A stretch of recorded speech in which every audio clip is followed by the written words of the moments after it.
എറണാകുളത്തെ നഗരസഭയുടെ അധികാരത്തിലേക്ക് എത്തുന്ന ആൾ ലാറ്റിൻ കത്തോലിക്കനാവണമെന്നാണ് കത്തോലിക്ക സഭ, ലാറ്റിൻ LC സഭ പറയുന്നത്. ഇപ്പോൾ കോൺഗ്രസ് ഞങ്ങളുടെ പാർട്ടിയാണ്, ഞങ്ങൾ എല്ലാ കാലത്തും കോൺഗ്രസിനൊപ്പമാണ്. മുസ്ലിങ്ങൾ പറയുന്നത് ഞങ്ങൾ ലീഗിനൊപ്പമാണ്. എതിരില്ലാത്ത, പ്രതിപക്ഷമില്ലാത്ത പഞ്ചായത്തുകൾ വല്ല മലപ്പുറത്തുണ്ടായി. അപ്പോൾ ഇങ്ങനെ ചിന്തിക്കുകയാണെങ്കിൽ, ഓരോ മതവും ഇങ്ങനെ ചിന്തിക്കുകയാണെങ്കിൽ, ഹിന്ദുക്കൾ വിചാരിക്കുകയാണ് ഇനി BJP മാത്രം മതിയെന്ന് ചിന്തിച്ച് കഴിഞ്ഞാൽ കളി മാറിയില്ലേ? കളി മാറും എന്നുള്ള കാര്യം ഇപ്പോൾ കളിച്ചുകൊണ്ടിരിക്കുന്നവർക്ക് അറിയില്ല. അഥവാ ഞാൻ അറിഞ്ഞിട്ട് അവർ ഓൺ ദ പ്രിസംഷൻ ദാറ്റ് ഹിന്ദുക്കളുടെ ഒരു ഏകീകരണം ഉണ്ടാകില്ല, അഥവാ വരണമെങ്കിൽ നമുക്ക് തടയാൻ കഴിയും എന്നൊരു ധാരണയിലായിരിക്കണം അങ്ങനെ ചെയ്യുന്നത്. മാത്രവുമല്ല, ഇതിൻ്റെ ഏറ്റവും വലിയ അപകടം എന്താണെന്ന് ചോദിച്ചു കഴിഞ്ഞാൽ, മതസംഘടനകൾ രാഷ്ട്രീയ പാർട്ടികൾക്ക് നിർദ്ദേശം കൊടുക്കുകയാണ്. ആ നിർദ്ദേശം കൊടുത്തിട്ട് പറയുന്നത് ഞങ്ങളുടെ മതത്തിൽപ്പെട്ടവരായിരിക്കണം എല്ലാവരും. ഇപ്പോൾ കൊച്ചി കോർപ്പറേഷനിൽ ലത്തീൻ കത്തോലിക്കനായ മേയർ വരണം എന്നാണ് ഇവർ ആവശ്യപ്പെടുന്നത്. ആ ലത്തീൻ കത്തോലിക്കനായ മേയർ വരണം എന്നാവശ്യപ്പെടുമ്പോൾ MP, MLA, മേയർ, അതും അവിടം കൊണ്ട് നിൽക്കുന്നില്ല, സ്റ്റാൻഡിംഗ് കമ്മിറ്റി ചെയർപേഴ്സൺസും തുടർച്ചയായിട്ട് ഇതിൻ്റെ ചുറ്റുവട്ടത്തുള്ള പഞ്ചായത്തുകളിലും എല്ലാം ലത്തീൻ കത്തോലിക്കരെ വെക്കണം എന്നാണ് അവരാവശ്യപ്പെടുന്നത്. അപ്പോൾ ഇത് വളരെ ഒരു അപകടം പിടിച്ച ഒരു ട്രെൻഡാണ് വരുന്നത്.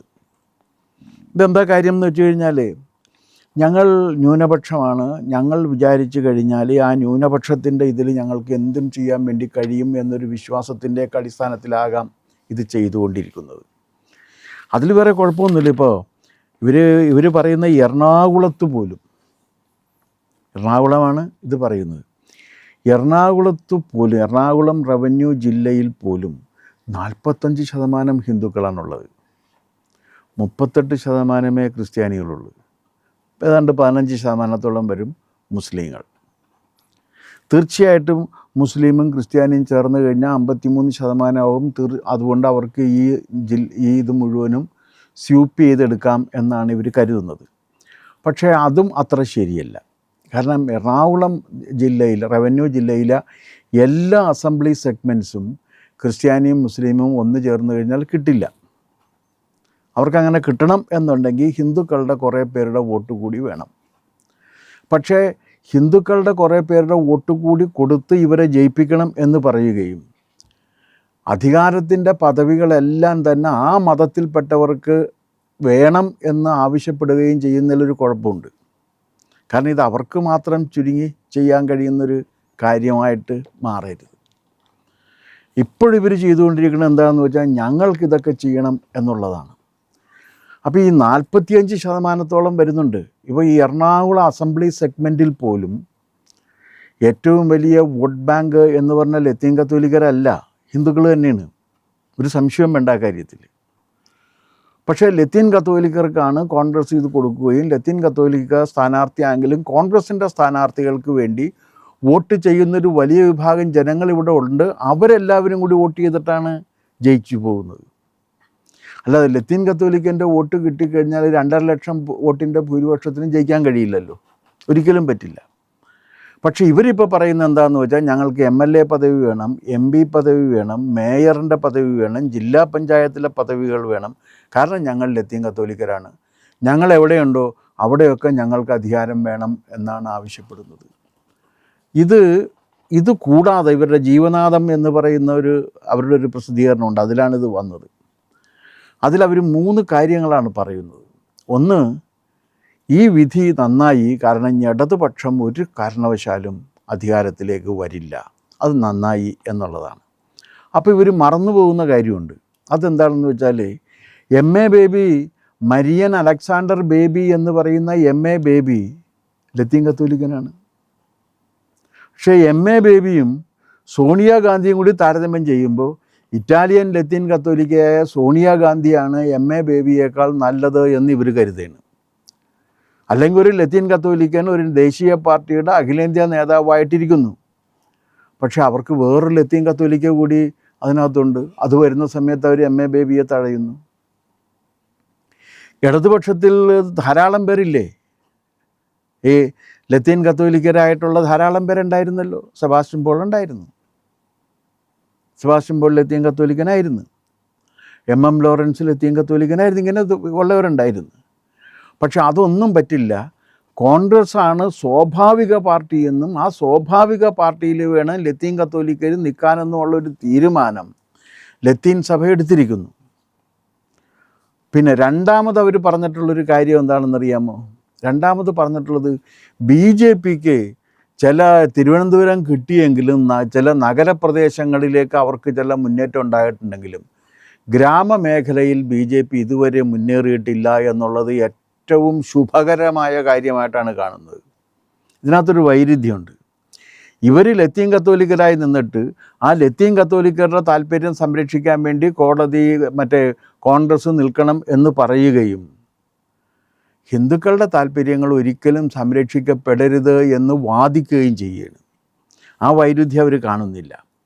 ഇതിലും പ്രകടമായ മറ്റൊരു കാര്യം പറയുന്നത് എന്താണെന്ന് വെച്ചാൽ, ഈ ജമാഅത്തെ ഇസ്ലാമിയുമായി കോൺഗ്രസ് കൂട്ടുകൂടിയതിനെ എതിർത്തിരിക്കുന്നു CPM. അത് വലിയ അപരാധമാണെന്നാണ് പറയണത്. ജമാഅത്തെ ഇസ്ലാമി നിൽക്കുന്നത് ജനാധിപത്യത്തിന് എതിരാണ്. ജനാധിപത്യം അംഗീകരിക്കുന്നില്ല ജമാഅത്തെ ഇസ്ലാമി. സെക്കുലറിസം അംഗീകരിക്കുന്നില്ല ജമാഅത്തെ ഇസ്ലാമി. ഇതര മതങ്ങളുടെ മതസ്വാതന്ത്ര്യം അംഗീകരിക്കുന്നില്ല ജമാഅത്തെ ഇസ്ലാമി. അവർ നിലകൊള്ളുന്നത് എന്തിനു വേണ്ടിയിട്ടാണ്? അവർ നിലകൊള്ളുന്നത് മതരാഷ്ട്രം സ്ഥാപിക്കാൻ വേണ്ടിയിട്ടാണ്. ആ മതരാഷ്ട്ര സ്ഥാപനത്തിന് വേണ്ടിയിട്ടാണ് ഇപ്പോൾ ബംഗ്ലാദേശിൽ കലാപങ്ങൾ നടത്തിക്കൊണ്ടിരിക്കുന്നത്. ജമാഅത്തെ ഇസ്ലാമിക്ക് എവിടെയാണോ ഇത്തരത്തിലുള്ളൊരു അവസരം കിട്ടുന്നത് അവിടെയെല്ലാം മതരാഷ്ട്ര സ്ഥാപനത്തിന് വേണ്ടി കലാപം നടത്തിക്കൊണ്ടിരിക്കുന്ന ഒരു പ്രസ്ഥാനവുമായി ജനാധിപത്യത്തിൽ വിശ്വസിക്കുന്നു എന്ന് അവകാശപ്പെടുന്ന കോൺഗ്രസ് സഖ്യം ചേർന്നതിനെ ന്യായീകരിക്കുക, അത് മഹത്താണ് എന്ന് പറയുകയും ചെയ്യുന്നൊരു മനോഭാവം ഇവർക്കുണ്ട്. ഇതിൽ പറയുന്നുണ്ട്. ഇനി ഇവരുടെ അറിവിലേക്ക് വേണ്ടിയിട്ടൊരു കാര്യം ഞാൻ പറയാം. 9 ജില്ലകളിൽ ഇപ്പോഴും ഹിന്ദു മെജോറിറ്റിയാണുള്ളത്. 9 ജില്ലകളിൽ ക്രിസ്ത്യൻ മുസ്ലിം മൈനോറിറ്റികൾ ഒരുമിച്ച് നിന്ന് കഴിഞ്ഞാലും 45 അസംബ്ലി സെഗ്മെൻറ്റിലേ ജയിക്കാൻ കഴിയൂ. 45 അസംബ്ലി സെഗ്മെൻറ്റിൽ ജയിച്ചു കഴിഞ്ഞാൽ ഭരണം കിട്ടില്ല എന്നുള്ള കാര്യം 140 ഉണ്ടല്ലോ. അപ്പോൾ അത് വേണം, പിന്നെ 25 കൂടി വേണ്ടി വരുമല്ലോ. ഇതൊന്നും അറിയാതെ തങ്ങളുടെ മതത്തിൻ്റെ താല്പര്യത്തിന് വേണ്ടി ഇത് മുഴുവൻ കിട്ടണം എന്ന ദുർവാശിയാണ് ഇവർ കാണിച്ചുകൊണ്ടിരിക്കുന്നത്.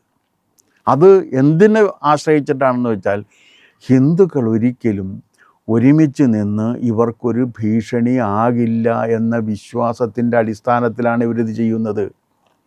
നേരെ തിരിച്ച് ഹിന്ദുക്കളും ഇതുപോലെ തന്നെ ചിന്തിച്ചു കഴിഞ്ഞാൽ ഇവർക്ക് ആയുസ്സിൽ ഭരണത്തിൽ വരാനും കഴിയില്ല.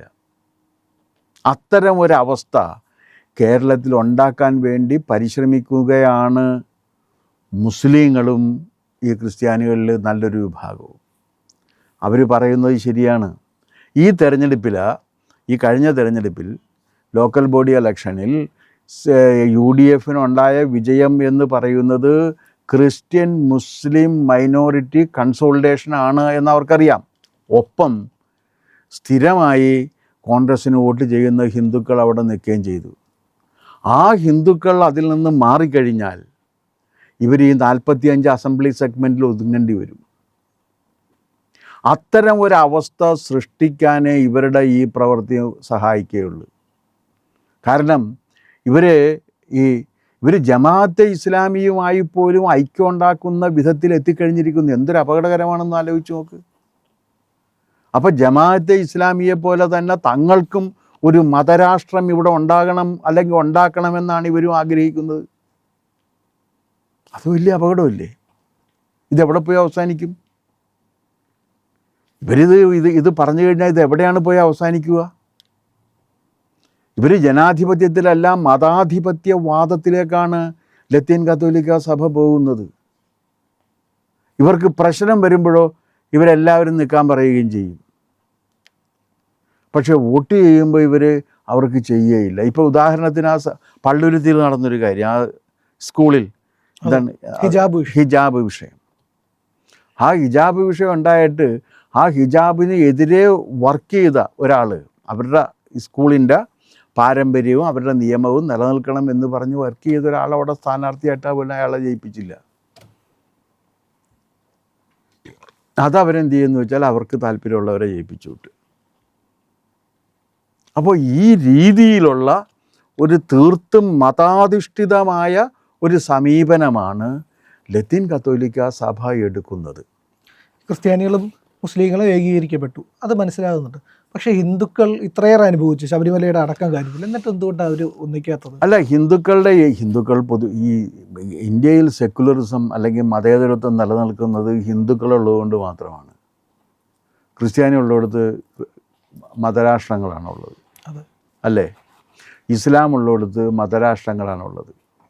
പാകിസ്ഥാൻ മതരാഷ്ട്രമാണ്, ഇപ്പോൾ ബംഗ്ലാദേശ് മതരാഷ്ട്രമായി മാറിക്കൊണ്ടിരിക്കുന്നു. അഫ്ഗാനിസ്ഥാൻ മതരാഷ്ട്രമാണ്. ഇതിന് ചുറ്റും കിടക്കുന്ന ഗൾഫ് രാജ്യങ്ങൾ മതരാഷ്ട്രങ്ങളാണ്. യൂറോപ്പിൽ പോയി കഴിഞ്ഞാൽ അതെല്ലാം ക്രിസ്ത്യൻ രാജ്യങ്ങളാണ്. ഏതാണ്ട് ചെറിയ 1-2 രാജ്യങ്ങൾ മാത്രമേ അല്ലാതെയുള്ള. അമേരിക്ക ക്രിസ്ത്യൻ രാജ്യമാണ്. അപ്പോൾ അതൊക്കെ മതരാഷ്ട്രങ്ങളാണ്. ആ മതാധിപത്യം അല്ലാത്തൊരു രാഷ്ട്രസങ്കല്പം നിലനിൽക്കുന്ന ഏക സ്ഥലം ഇന്ത്യയാണ്. അതെന്താ കാര്യം എന്ന് വെച്ചാൽ സനാതനധർമ്മത്തിൻ്റെ അന്തർധാരയാണ് ഈ ബഹുസ്വരത. ബാക്കി ഒരു മതവും അത് അംഗീകരിക്കുന്നില്ല എന്നത് ലളിതമായ സത്യമാണ്.